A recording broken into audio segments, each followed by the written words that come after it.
My name is Lillian, and if you told me a few years ago that my life would flip upside down after one party, I'd have laughed. But that's exactly what happened the night I met Jack at my college graduation party. I was there with friends, just trying to celebrate our freedom from exams and papers, not expecting my entire future to show up. "Hey, Lillian, you gotta meet this guy." My friend Liz pulled up my arm, her eyes twinkling with something I couldn't quite place. "Who is it?" I asked, scanning the crowd for any sign of trouble. "Just a friend of Tom's. He's seen your photos and won't shut up about meeting you," she said as she dragged me through the crowd. We stopped in front of a tall guy with a cheeky grin. "Lillian, meet Jack." "Jack, this is the girl I was telling you about." Jack's smile didn't falter. "Heard a lot about you. All good things, I promise," he said, offering me a hand that felt sure and warm. Something about his upfront manner made me laugh. We chatted more, the conversation easy, flowing naturally. Jack was a manager at a local restaurant, a family business he was proud of. He listened intently, his eyes not wandering off like most would in such settings. By the end of the night, he'd asked me out officially. I said yes without a second thought. Our whirlwind romance was the kind you read about in a rushed summer novel. Within months, we were talking about forever. It was fast, sure, but when you know, you just know. At least, that's how I felt with Jack. "Marry me. Let's not wait. What's the point?" Jack had said one evening, the sunset casting warm glows over his face. "Okay, yes. Let's do it," I answered, the simplicity of the moment wrapping around us like a promise. But if I'd thought my spontaneous decision would lead to a fairy tale, reality was ready to wake me up. And it did, right when I met his mother, Susan, for the first time. We arranged to have dinner at their family restaurant, where the clash began. Susan was a stern woman, her hair pulled back tightly, her eyes scanning me like I was a page in a particularly difficult contract. "So, Lillian, Jack tells us you're eager to start a family," she said, not as a question, but as an accusation. "Yes, we've talked about kids. I've always wanted a big family," I replied, trying to keep my voice steady under her scrutinizing gaze. "And you think you're up to it? Bearing healthy children?" Her words were as sharp as knives, each one aimed carefully to cut. I bit my tongue to keep from snapping back. Instead, I forced a smile. "I understand the concern, but I assure you, I'm more than capable of contributing to the family, in all ways." The dinner passed with heavy air and harder words. Jack was quiet, his usual vibrant self dimmed by his mother's overbearing presence. I left feeling not just evaluated but reduced to a mere function in their family plan. Starting a new job is tough, but when that job is at your in-law's family restaurant and your boss is your mother-in-law, it's a whole different ballgame. From my first day, Susan made it clear I was there to work, not to be pampered because I was the boss's son's wife. I showed up early, dressed in the uniform that was a bit too big and smelled faintly of fry oil from previous wearers. Susan was already there, clipboard in hand, eyes scanning the restaurant like a hawk. "You're early, good. We start you off with cleaning. Every good employee knows the place from scrubbed toilets to polished silver," she declared without a greeting. I nodded, taking the bucket and cloth she shoved into my hands. "Where should I start?" "Bathrooms, then move to the dining area. After that, help in the kitchen. We'll see if you can handle simple tasks before we put you anywhere near customers," Susan instructed, her tone leaving no room for argument. Lunch rush brought a new kind of chaos. Susan stationed me at the dish station, a clear view of the entire operation, but none of the glory. Jack came in to check on the front, barely acknowledging my presence as he discussed orders with the chefs. "Hey, babe, need any help?" I managed to catch him during a brief lull. Jack glanced at his mother, then back at me. Keep at it. You're doing fine." "Fine doesn't feel quite right from here," I shot back, a little stung by his dismissiveness. Jack's face tightened, a look I was coming to know meant he was stuck between me and his mother. "She thinks it's good for everyone to start at the bottom. Prove yourself, and she'll ease up. Promise." The promise felt hollow as I watched him walk away, back to laughing and chatting easily with the other staff. Meanwhile, I was left with prune hands and a sour taste in my mouth, wondering how long this proving myself would take. One particularly busy evening, as I was setting up for a big party, Susan cornered me in the pantry. "Lillian, the napkins are folded wrong. Do them again. And make sure the table settings are perfect. Our reputation is not up for debate because you can't follow simple instructions." I clenched my jaw, refolding the napkins. "I did them exactly as you showed me." Susan snatched one up, refolding it with sharp, practiced flicks. "Like this. Pay attention. I won't have my son married to someone who can't manage basic tasks." Her words stung, and I fought back the urge to snap. Instead, I focused on the napkins, each fold a reminder that I was more than she saw. It was just another hectic lunch rush at the restaurant when it hit me, a wave of dizziness so strong I had to grip the edge of the kitchen counter to keep from falling. "I need a minute," I muttered to no one in particular, easing myself into the back room where the noise dulled to a dull roar. Once I was sure I wouldn't just keel over, I grabbed my purse and headed to Jack, who was busy at the cash register. "Jack, I'm not feeling right, can I go home?" He looked up, concern immediately crinkling his brow.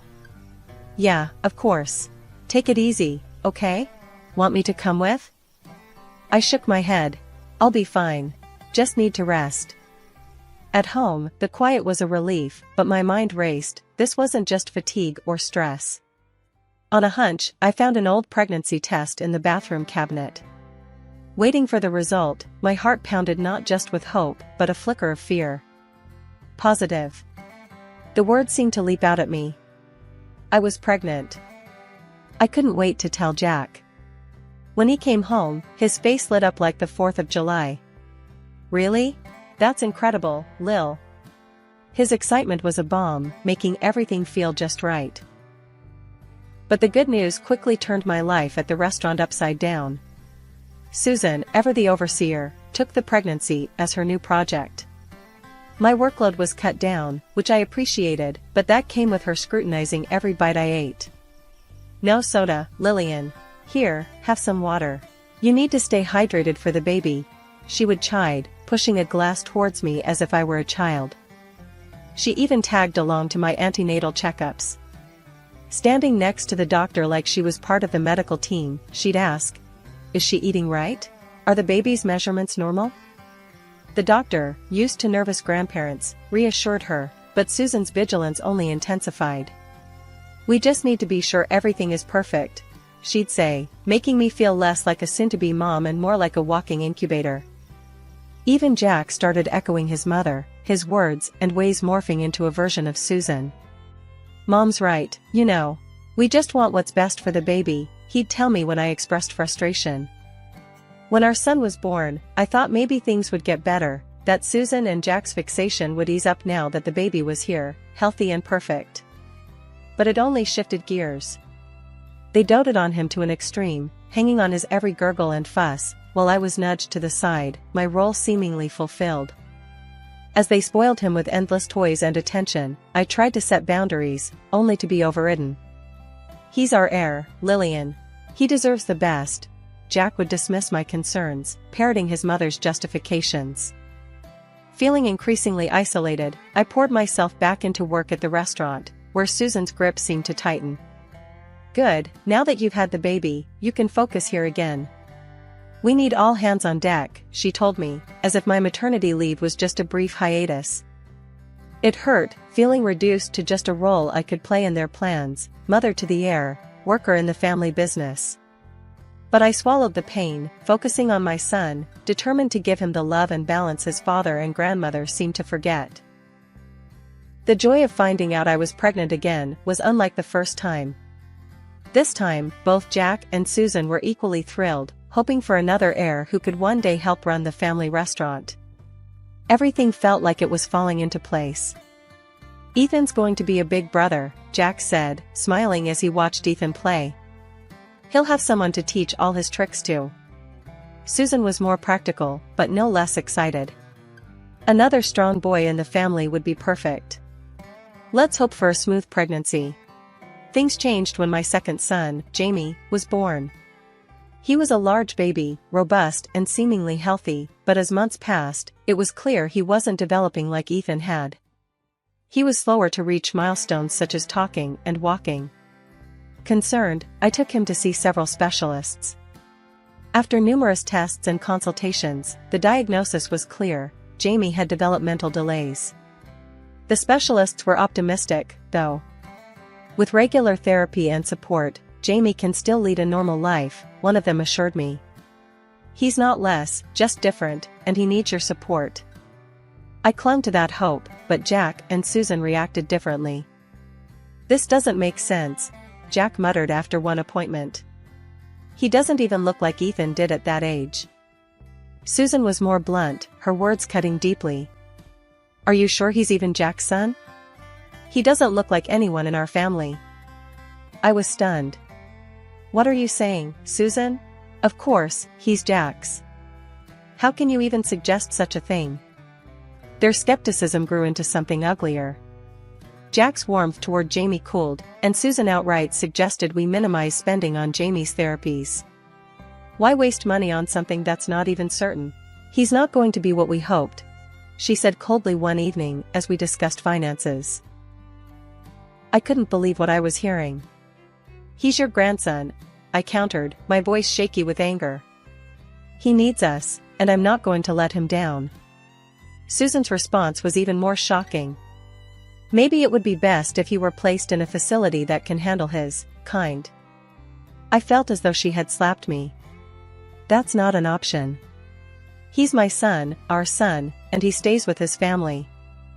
Despite the lack of support, I devoted myself to Jamie's development, spending every penny I could save on therapies and special classes. It was exhausting and expensive, but watching Jamie make progress, no matter how small, was worth every sacrifice. Ethan, bless his heart, became Jamie's protector and biggest cheerleader. Look, Jamie can almost write his name. Ethan would probably show off Jamie's scribbles to anyone who would look. He's doing great, thanks to you helping him so much, I would tell Ethan, grateful for his maturity and kindness, qualities that seemed scarce in our home. As years slipped by, Oliver's journey with his specialists began to bear fruit. His intellect nearly caught up with his peers, a milestone that filled my heart with pride. Physically, he was a powerhouse, his strength eclipsing the more delicate build of his older brother, Ethan, who had since moved to college in another city. Keep up the good work, bro, Ethan had told Oliver, hugging him tightly before he left. Hit those books hard, just like I did. Oliver took his brother's words to heart, balancing his studies diligently. However, it wasn't just the books that caught Oliver's attention, but the allure of the baseball field. His physical prowess hadn't gone unnoticed. The high school baseball coach saw him during gym class and immediately saw potential. You've got a strong arm there, Oliver. Ever thought of playing baseball seriously? He had asked, an encouraging smile on his face. I remember feeling a surge of hope when Oliver shared the news. Sports could be another piece of his rehabilitation, a way to build confidence, teamwork skills, and physical health. However, when Jack learned of this, his reaction was as cold as a winter squall. Baseball? That's the last thing he needs. He's going to work in the restaurant, we need a maintenance worker. That's his future, not playing some pointless game, he declared one evening after dinner, his tone brooking no argument. Susan, ever his echo, added her own harsh words. And he's hardly got the brains for sports. He needs to focus on simple, practical work. It's all he's suited for. But Oliver's crushed look that evening settled it for me. I wasn't going to let Jack's or Susan's narrow views stifle my son's potential. I met with the coach the next day, explaining the situation. I want Oliver to play. He needs this. Can we keep it just between us? Coach Thompson nodded, understanding flashing in his eyes. We'll make it work. He can come to the early morning sessions before school, and I'll keep him off the game roster for now. Let's just get him playing, get him involved. So, we started our little conspiracy. I bought Oliver a uniform, hiding it in an old backpack I found in the attic. You're doing something good, Mom. Thanks for standing up for me, Oliver whispered one morning as he geared up for his first secret practice. Oliver thrived. With each practice, I saw more of the joy that sports brought him, how it transformed him, how his teammates accepted and cheered for him, how he laughed and high-fived after a good play. It was a world apart from the stifling air of the restaurant, a breath of fresh freedom that Oliver deserved. The day everything fell apart started just like any other at the restaurant. I was in the front, dealing with the lunchtime rush, when I realized we were low on napkins. Heading to the back room to grab another pack, I stumbled upon a scene that stopped me dead in my tracks. There was Oliver, struggling under the weight of a beer keg, his face red with effort. Jack was there, overseeing the work with a cold detachment that made my blood boil. "Oliver, put that down right now," I screamed, my heart pounding with fear and anger. Jack turned to me, annoyance flickering across his face. "He's fine, Lillian. He needs to learn what real work is." "Real work? He's just a kid, Jack. And those kegs are way too heavy for him." I shot back, rushing over to help Oliver set the keg down safely. Jack scoffed, dismissing me with a wave of his hand. "He's strong, stronger than he is smart. That's all he's good for, manual labor." His words sliced through me, but before I could respond, he added, "Besides, it's not like he's my own son. For all I know, you had him with someone else." I stared at him, stunned into silence for a moment. "What did you just say?" My voice was low, dangerous. "You heard me. No ancestors of mine would be as dumb as him," Jack sneered, turning back to oversee the rest of the unloading. Tears of rage blurred my vision, but I wiped them away quickly. "After school, Oliver is going to college, just like Ethan. He's your son, Jack, and he deserves your support, not your insults." At that moment, Susan walked in, her timing as impeccable as ever. Catching the tail end of our conversation, she laughed, a harsh, grating sound. "College? Him? Don't be stupid, Lillian. He's retarded, all he's good for is carrying kegs of beer." I left them in the storeroom, their laughter echoing in my ears as I drove straight to the clinic to request the DNA test results I'd secretly had done weeks ago, unable to bear the gnawing doubt Jack had planted. When I returned with the envelope, my hands trembled as I handed it to Jack. "Read it," I demanded. His smugness faltered as he tore it open, his eyes scanning the contents. His face went white as he read the conclusion: Oliver was indeed his biological son. Susan peered over his shoulder, her face contorting with disbelief. "This doesn't change anything. There's no stupidity in our family. He's not going to college."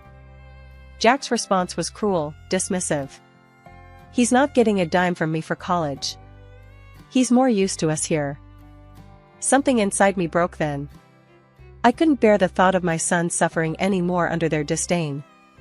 "I can't do this anymore. I want a divorce," I said, the words tasting of freedom and fear. Jack's reply was cold, immediate. "Fine. Pack your things and get out of my house." Packing was a blur, every folded shirt and stuffed toy a nail in the coffin of my marriage. As we drove away, the weight of years of disdain and struggle seemed to lift slightly. We arrived in the city where Ethan was at college. He had rented a small apartment off campus, and when I called him about our situation, he didn't hesitate. "Stay with me, Mom. There's not a lot of space, but we'll make it work." Seeing Ethan again lifted our spirits. He opened the door, and pulling us both into a hug, he said, "Whatever you need, I'm here." Job hunting was next. I pounded the pavement, handed out resumes, and finally landed a job at a local restaurant. It wasn't anything fancy, but the owner, Mike, was understanding and supportive. "I heard about your situation, Lillian. You start whenever you're ready," he told me on my first day. Oliver started at a new school and joined the baseball team immediately. Watching him put on his new uniform, I felt a swell of pride. He was smiling again, his confidence returning. Life had settled into a new, happier rhythm. Oliver was growing into a fine young man, excelling in school and on the baseball field. His dedication and natural talent eventually caught the eyes of scouts, and by the time he graduated from high school, he had an offer that would change his life forever. He came home one afternoon, a broad smile plastered across his face, waving a letter in the air. "Mom, you won't believe it," he exclaimed, barely able to keep still. "What is it, honey?" I asked, wiping my hands on a kitchen towel as I turned from the stove. "I got it, Mom. The contract from the Phoenix Bats, remember, the big league baseball team? They want me to join them." His eyes sparkled with excitement and disbelief. I felt a rush of emotions, from joy to overwhelming pride. "Oh, Oliver. That's wonderful. I knew you could do it." I pulled him into a tight hug, feeling his heart racing with excitement. "Yeah, they want me to start training with them next month. I'll be traveling a lot, to different cities, playing against the best of the best," he explained, his voice tinged with a nervous energy. As Oliver traveled and competed, I watched every game I could on TV, often alone in the quiet of the living room after a long day at the restaurant. Each game he played was a testament to his resilience and determination. Meanwhile, Ethan was carving out his own path with remarkable success. After graduating from college with honors, he landed a job at a leading mobile application company. Within a year, he was leading projects and making a name for himself in the tech industry. As for me, life had taken a turn for the better in more ways than one. I continued to work at the restaurant where Mike, my boss, had been a constant source of support and kindness. Over time, our relationship grew into something deeper. We married quietly in a small ceremony attended by Ethan, Oliver, and a few close friends. "Lillian, you've made me the happiest man," Mike said during our wedding, his eyes shining with love and sincerity. Under Mike's encouragement, I took on more responsibilities at the restaurant, eventually becoming the manager. My days were long and often challenging, but fulfilling. I had a purpose, a supportive family, and a partner who stood by me. The day was filled with excitement and a bit of nervous energy. My youngest son, Oliver, had called weeks ago to tell us his baseball team was playing right here in our city. "You have to come, Mom. It's a big game," he had said, his voice bubbling with enthusiasm. Mike, Ethan, and I arrived at the stadium, the stands buzzing with anticipation. We found our seats just as the game was starting, and the energy from the crowd was electric. Oliver was on fire that day, his pitches clean and strong. The game was tight, but in the end, Oliver's team clinched the win thanks to his record-breaking throw.